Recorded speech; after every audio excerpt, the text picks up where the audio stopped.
आज की इस वीडियो में मैं आपको वो जानकारी देने वाला हूँ जो इतिहासकारों ने भी आपको नहीं दी होगी। हमारे दिमाग में ये जानने की हमेशा ही जिज्ञासा होती है कि गौतम बुद्ध से पहले भारत में किसकी पूजा की जाती होगी। अगर आपके दिमाग में भी ये प्रश्न है तो ये वीडियो आपको पूरा देखना चाहिए, क्योंकि इस वीडियो के अंदर मैं आपको बहुत ही महत्वपूर्ण जानकारी देने वाला हूँ। भारतीय इतिहास में गौतम बुद्ध के अलावा किसी और बुद्ध का उल्लेख नहीं किया जाता है, क्योंकि भारतीय इतिहासकारों का मानना है कि गौतम बुद्ध से पहले कोई बुद्ध हुए ही नहीं है। जैन धर्म के अंतिम तीर्थकर महावीर स्वामी के अलावा 23 तीर्थकर और हुए थे। ये बात अपने इतिहासकारों को बहुत अच्छे से पता है, लेकिन गौतम बुद्ध से पहले कितने बुद्ध हुए हैं ये बात इतिहासकारों को पता नहीं है। अजीब बात है ना।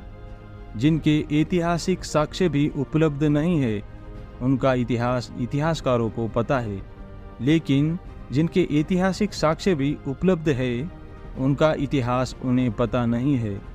सच बात तो ये है कि इतिहासकारों को सब कुछ पता है, परंतु वो आम जनता को बताना नहीं चाहते। अगर आम जनता को पता चल गया तो कुछ लोगों का धंधा बंद हो जाएगा ना। इसीलिए बस धंधा बंद ना हो जाए, इसी डर से भारत के लोगों को सच्चा इतिहास बताया नहीं जाता है। इस वीडियो को पूरा देखो, क्योंकि इस वीडियो के अंदर मैं आपको गौतम बुद्ध से पहले कितने बुद्ध हुए उनका इतिहास ऐतिहासिक प्रमाणों के साथ बताने वाला हूँ। बुद्धवंश एक ऐसा ग्रंथ है जिसमें गौतम बुद्ध से पहले कितने बुद्ध हुए इसकी जानकारी मिलती है। बुद्धवंश सुत्त पिटक के भाग खुद्दक निकाय का हिस्सा है। बुद्धवंश में 25 बुद्धों के इतिहास की चर्चा की गई है, जिनका विवरण आपको इस तस्वीर में दिखाया गया है। बुद्ध परंपरा में 28 बुद्धों का उल्लेख किया जाता है और ये है इन 28 बुद्धों के नाम। आप अच्छे से पढ़ो। संस्कृत पाली भाषा को संस्कारित करके बनी है। पाली भाषा में ये अक्षर नहीं पाए जाते हैं और संस्कृत भाषा में ये अक्षर पाए जाते हैं। पाली भाषा में और संस्कृत भाषा में नाम अलग अलग है। ये जो 28 बुद्धों के नाम मैंने आपको दिखाए ये बुद्धवंश नामक पाली ग्रंथ से बताए हैं। इनमें से जो अंत के 7 बुद्ध है, विपस्सी बुद्ध, सीकी बुद्ध, वेशभु बुद्ध, ककुसंद बुद्ध, कोनागमन बुद्ध, कश्यप बुद्ध, गौतम बुद्ध, इनके ऐतिहासिक प्रमाण जो है वो उपलब्ध है और इनसे पहले जितने भी बुद्ध हुए उनके ऐतिहासिक प्रमाण उपलब्ध नहीं है। उनका केवल बौद्ध साहित्य में उल्लेख मिलता है।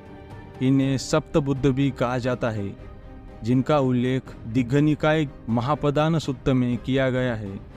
दोस्तों, आप इस फोटो को देखो, आपको कितनी मूर्तियां दिख रही है? 7 मूर्तियां ना। ये मूर्तियां सप्त बुद्ध की है और ये अजंता की गुफाओं में स्थित है। आप कुछ व्हाट्सएप यूनिवर्सिटी के स्टूडेंट के मन में आ रहा होगा कि ये सारी मूर्तियां जैन तीर्थकरों की है। मैं उन्हें यही कहना चाहता हूँ कि भाई थोड़ा रिसर्च करके आओ और फिर बोलो। पूर्व बुद्धों का उल्लेख अजंता की गुफाओं, सांची स्तूप, सम्राट अशोक के शिलालेखों में, फाइयान की यात्रा विवरण में, हेनसोंग के यात्रा विवरण में मिल जाएगा। सम्राट अशोक के बरहुत स्तूप पर विपस्सी बुद्ध का नाम मिलता है। लिखा है भगवतो विपस्सिनो बोधि। विपस्सी बुद्ध के और भी कई जगह प्रमाण मिलते हैं। एक प्रमाण अजंता की गुफाओं में भी है, जहां उनके स्तूप बनाए गए हैं। यहाँ पर आप ध्यान दीजिए कि ब्राह्मणों ने आजकल भगवत शब्द पर भी कब्जा कर रखा है, जबकि इतिहास गवाह है, पुरातात्विक गवाह है कि भारत में पहली बार भगवत शब्द सिर्फ और सिर्फ बुद्ध के लिए ही इस्तेमाल किया गया है। ब्राह्मणवाद ने भारतीयों को अपना मानसिक गुलाम बनाने के लिए सम्यक संस्कृति के शब्दों पर ही अपना कब्जा किया है। डॉक्टर राजेंद्र प्रसाद जी अपनी पुस्तक प्राचीन भारत का बौद्ध इतिहास में लिखते हैं, फाइयान जब भारत आए थे, यानी कि 4th सेंचुरी में, तब विपस्सी बुद्ध को गुजरे हुए 1300 साल हुए थे। यानी कि विपस्सी बुद्ध भगवान बुद्ध से लगभग 400 साल पूर्व के थे। इसी तरह एक अन्य बुद्ध का जिक्र भी बरहुत के स्तूप में मिलता है। लिखा है, भगवतो कोलागमनस्य बोधि। आज उन्हें कोलागमन बुद्ध नाम से जाना जाता है और ये ईसा के 300 ईसा पूर्व के बरहुत स्तूप पर मौजूद है। दरअसल कोलागमन बुद्ध का स्तूप मौर्य काल से काफ़ी पहले मौजूद था, इतना पहले कि वो अशोक के समय तक जर्जर हो चुका था। इसीलिए सम्राट अशोक ने उसकी मरम्मत करवाई। स्तूप निगाली गांव के पास था। अशोक ने वहाँ लिखवाया, बुद्धस्य कोलागमनस्य। इसी तरह बरहुत के स्तूप पर एक अन्य बुद्ध, कश्यप बुद्ध और ककुसंद बुद्ध, इनका भी नाम आता है।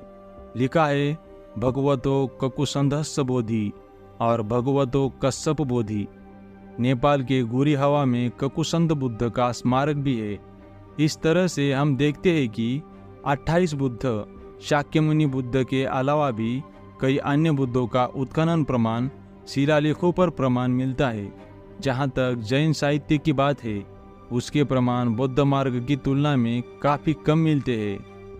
तो दोस्तों, इस तरह से हम देखते हैं कि सिंधु सभ्यता घाटी में पाई जाने वाली शिल्पकला मूर्तियाँ वो पूरी तरह से सम्यक संस्कृति में भी पाई जाती है। चाहे वो वृषभ का मिलना हो, या फिर पीपल के पत्तों का मिलना हो, या फिर स्तूप का मिलना हो, या फिर धम्मचक्र जो कि सिंधु घाटी सभ्यता में 6 आर्यों में मिलती थी, वही बुद्ध मार्ग में 8 आर्यों में कन्वर्ट हो जाती है। और यही कारण है कि बुद्ध के इस मार्ग को धम्मचक्र प्रवर्तन कहा गया। यानी कि जो 6 आर्य थे उसमें 2 और आर्य जुड़कर 8 आर्य बन गए। वही फिर आगे बढ़कर 12 हो जाते हैं, फिर 24 हो जाते हैं, फिर 32 हो जाते हैं। इसमें से 24 आर्यों को तो भारत के तिरंगे झंडे में स्वीकार भी किया गया है। दोस्तों, सीधी और सरल बात है कि बुद्ध बौद्ध मार्ग के संस्थापक नहीं थे, बल्कि प्रवर्तक थे, उनकी अपडेट करता थे। और यही कारण है कि बुद्ध मार्ग को सनातन कहा गया। ये सधम्मो सनातनो। और इससे साफ साफ कंक्लूजन निकलता है कि गौतम बुद्ध से पहले भारत में और भी बुद्ध हुए हैं। गौतम बुद्ध से पहले भारत में इनकी ही पूजा होती थी। जैन तीर्थंकरों की पूजा होती थी। भारत में पहले श्रमण परंपरा चलती थी और श्रमण परंपरा में अनेक गुरु होते थे। लोग उन्हीं गुरुओं को अपना आदर्श मानते थे। अब तो आपको समझ में आ गया होगा कि गौतम बुद्ध से पहले भारत में और भी बुद्ध हुए हैं। पूरे श्रमण परंपरा में अनेक गुरु हुए हैं। लोग उन्हीं गुरुओं को अपना आदर्श मानते थे, उनकी पूजा करते थे, उन्हीं के बताए गए रास्तों पर चलते थे। और श्रमण परंपरा में जितने भी गुरु हुए हैं, सबके अपने अपने अलग अलग विचार होते थे। और उन्हीं सभी गुरुओं में जिन्हें बुद्धत्व की प्राप्ति हुई है, उन्हें ही सबसे सर्वश्रेष्ठ गुरु माना जाता था। दोस्तों, इस वीडियो को ज़्यादा से ज़्यादा शेयर कीजिए ताकि भारत के मूल इतिहास के बारे में सब लोगों को पता चले। आज की इस वीडियो में इतना ही। धन्यवाद।